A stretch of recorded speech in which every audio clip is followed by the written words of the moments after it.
ಇಲ್ಲಿ ನಮ್ಮ independence day programmes ಆಗೋ ಕಡೆ ಸಿಟಿಯಲ್ಲೆಲ್ಲ ಕಡೆ ಅಲರ್ಟ್ ಮಾಡಿದ್ವಿ.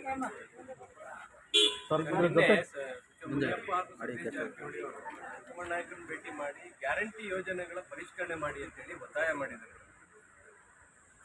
ಅದು ನನಗೆ ಹೆಚ್ಚು ಮಾಹಿತಿ ಅದ್ರ ಬಗ್ಗೆ ಇಲ್ಲ. ಅವರು ಹೈಕಮಾಂಡನ್ನು ಮೀಟ್ ಮಾಡಿರ್ತಕ್ಕಂಥದ್ದು ನಾವೆಲ್ಲ ಹೇಗೆ ಅಂದರೆ ಡೆಲ್ಲಿಗೆ ಹೋದಾಗ ಸ್ವಾಭಾವಿಕವಾಗಿ ನಮ್ಮ ಹೆಡ್ ಕ್ವಾರ್ಟರ್ಸಿಗೆ ಹೋಗ್ತೀವಿ.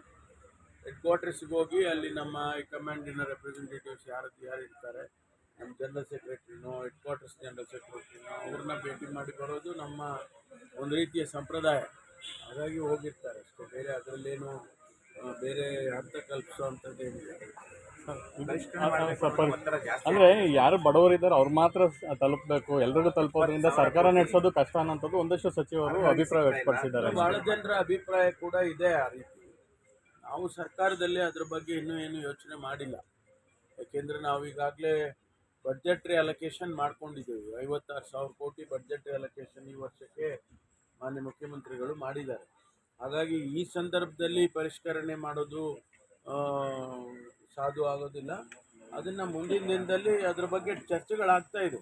ನಮಗೆಲ್ಲರಿಗೂ ಗೊತ್ತಿದ್ದಾಗೆ ನಮ್ಗಳ ಹತ್ರನೂ ಕೂಡ ಹೇಳ್ತಾರೆ, ಚರ್ಚೆಗಳಾಗ್ತಾ ಇದೆ. ಆದರೆ ಈ ವರ್ಷಕ್ಕೆ ಬಡ್ಜೆಟ್ರಿ ಅಲೊಕೇಶನ್ ಆಗಿರೋದ್ರಿಂದ ಅದನ್ನು ಯಾವ ರೀತಿ ನೋಡಬೇಕು ಅದನ್ನು ಮಾನ್ಯ ಮುಖ್ಯಮಂತ್ರಿಗಳು ನೋಡ್ತಾರೆ. ಪಕ್ಷದ ವೇದಿಕೆಯಲ್ಲಿ ಅಥವಾ ಸರ್ಕಾರದ ಮಟ್ಟದಲ್ಲಿ ಏನಾದರೂ ಚರ್ಚೆ ಆಗಿದೆಯಾ ಸರ್? ಇಲ್ಲ, ಅದು ಸ್ವಾಭಾವಿಕವಾಗಿ ಅಲ್ಲಿ ಇಲ್ಲಿ ಮಾತಾಡುವಾಗ ನಮ್ಮ ಶಾಸಕರುಗಳಿರ್ಬೋದು ಅಥವಾ ನಮ್ಮ ಕಾರ್ಯಕರ್ತರು ಇರ್ಬೋದು, ಅವರೆಲ್ಲ ಹೇಳ್ತಿರ್ತಾರೆ.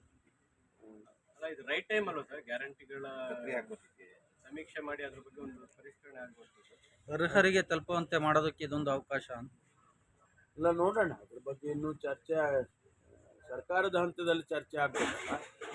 ಸಾರ್ವಜನಿಕವಾಗಿ ಅಲ್ಲಿ ಇಲ್ಲಿ ಯಾರು ಮಾತಾಡ್ತಾರೆ, ಆದರೆ ಸರ್ಕಾರದ ಹಂತದಲ್ಲಿ ಚರ್ಚೆ ಆಗ್ತದೆ. ಸರ್ಕಾರಕ್ಕೂ ಕೂಡ ಚುನಾವಣೆಯಲ್ಲೂ ಕೂಡ ಲಾಭ ಆಗಿಲ್ಲ ಅನ್ನುವಂಥ ಅಭಿಪ್ರಾಯ ಅಲ್ಲ. ಅದ್ರ ಬಗ್ಗೆ ಯಾರು ಆ ರೀತಿ ಹೇಳಿಲ್ಲ, ನಾವ್ಯಾರು ಆ ರೀತಿ ಹೇಳಿಲ್ಲ ಲಾಭ ಆಗಿಲ್ಲ. ಯಾಕೆಂದರೆ ನಮ್ಗೆ 13% ಮತ ಜಾಸ್ತಿ ಆಗಿದೆ ಅಂತ ಹೇಳುವಾಗ ಅದ್ರ ಎಲ್ಲಿಂದ ಬಂದಿದೆ? 13% ಮತ ಹೆಚ್ಚು ಎಲ್ಲಿಂದ ಬಂದಿದೆ? ಸೀಟ್ ಗೆದ್ದಿದೆ ಇರ್ಬೋದು, ಆದರೆ ವೋಟ್ ಶೇರ್ ನೋಡಿದಾಗ ಹೆಚ್ಚಿದೆ ನಮ್ಮದು. ಅದನ್ನು ನಾವು ಈ ಗ್ಯಾರಂಟಿಗಳಿಂದನೇ ಹೆಚ್ಚಾಗಿದೆ ಅಂತ ಯಾಕೆ ವಿಶ್ಲೇಷಣೆ ಮಾಡಬಾರ್ದು? ರಾಜ್ಯಪಾಲರು ಸೈಲೆಂಟ್ ಆಗಿದ್ದಾರೆ. ರಾಜ್ಯಪಾಲರು ಸ್ಪೋಕ್ಸ್ಮನ್ ಆಗಿ ನಾನೇನು ಹೇಳಕ್ಕೆ ಹೋಗಲ್ಲ. ಆದರೆ ರಾಜ್ಯಪಾಲರು ನಾವು ಮನವಿ ಮಾಡಿದ್ದೇವೆ ಅವರಿಗೆ. ಕ್ಯಾಬಿನೆಟ್ಟು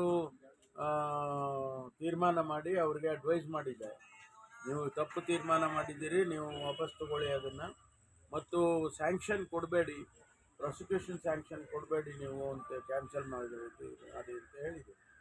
ಅದು ಅಡ್ವೈಸ್, ಕ್ಯಾಬಿನೆಟ್ಟಿನ ಅಡ್ವೈಸ್. ಅದನ್ನೇ ತಗೊಳ್ಬೇಕು ಸಾಮಾನ್ಯವಾಗಿ. ಒಂದು ವೇಳೆ ಅವ್ರು ತಗೊಳ್ಳಿಲ್ಲ ಅಂದರೆ ಅವರು ಜಸ್ಟಿಫಿಕೇಶನ್ ಕೊಡಬೇಕಾಗುತ್ತೆ ಮುಂದಿನ ಕ್ರಮದ ಬಗ್ಗೆ. ಜಾರಿಗೆ ನಿನ್ನೆ ಮುನಿಯಪ್ಪರು ಕೂಡ ರಾಹುಲ್ ಗಾಂಧಿ ಭೇಟಿ ಮಾಡಿ ಒತ್ತಾಯ ಮಾಡಿದ್ದಾರೆ. 28ಕ್ಕೆ ದಲಿತ ಸಂಘಟನೆಗಳೆಲ್ಲ ಪ್ರತಿಭಟನೆ ಕೂಡ ಕರೆ ಕೊಟ್ಟಿದ್ದಾರೆ ಸರ್, ಮಾಡಲೇಬೇಕು ಒಳ ಮೀಸಲಾತಿ ಅಂತ. ಇಲ್ಲ, ಅದು ಅವರ ತೀರ್ಮಾನ. AICC ಅವರು ಏನು ಡೈರೆಕ್ಷನ್ ಕೊಡ್ತಾರೆ ನಮಗೆ ರಾಜ್ಯ ಸರ್ಕಾರಕ್ಕೆ, ಅದ್ರ ಪ್ರಕಾರ ಮುಂದುವರಿತಾರೆ. ಸರಿ, ಚರ್ಚೆ ಅಲ್ಲಿ ಆ ಹಂತದಲ್ಲಿ ಆಗಬೇಕು. ಬೋವಿ ನಿಗಮದ ಕಚೇರಿ ಮೇಲೆ CID ರೈಡ್ ಮಾಡಿದೆ ಸರ್, ಏನು ಪಾರ್ಟ್ ಆಫ್ ದಿ ಇನ್ವೆಸ್ಟಿಗೇಷನ್. ಈಗ ಬೋವಿ ನಿಗಮದ ಬಗ್ಗೆ ಈಗಾಗಲೇ ನಾವು ಇನ್ವೆಸ್ಟಿಗೇಷನ್ ಆರ್ಡರ್ ಮಾಡಿದ್ವಿ SITಯಿಂದ. ಅದರ ಪ್ರಯುಕ್ತ ಅವರು ಮಾಡಿರ್ತಾರೆ. ಕೋವಿಡ್ ಸ್ಕ್ಯಾಮ್ದು ಏನಾದರೂ ಚುರುಕಾಗುತ್ತಾ ಅಂತ?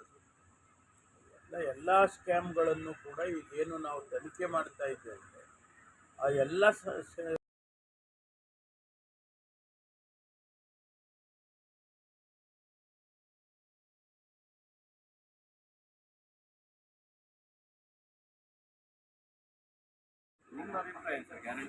ನನ್ನ ಅಭಿಪ್ರಾಯ ಮುಖ್ಯ ಆಗೋದಿಲ್ಲ. ನಮಗೆ ಕ್ಯಾಬಿನೆಟ್ನಲ್ಲಿ ಚರ್ಚೆ ಮಾಡಿ ತೀರ್ಮಾನ ಮಾಡ್ತೀವಲ್ಲ, ಅದೇ ಮುಖ್ಯ ಆಗುತ್ತೆ. ನಮ್ಮ ಅಭಿಪ್ರಾಯಗಳನ್ನೆಲ್ಲ ನಾವು ಒಬ್ಬೊಬ್ಬರು ಒಂದೊಂದು ಅಭಿಪ್ರಾಯ ಎಲ್ಲ ಹೇಳ್ತಾ ಹೋದರೆ ಕ್ಯಾಬಿನೆಟ್ನಲ್ಲಿ ಹೇಳ್ಬೇಕು. ನಾವೆಲ್ಲ ಹೊರಗಡೆ ಎಲ್ಲ ಹೇಳ್ಕೊಂಡ್ರೆ ಅದು ಕನ್ಫ್ಯೂಷನ್ ಕ್ರಿಯೇಟ್ ಆಗುತ್ತೆ. Thank you sir.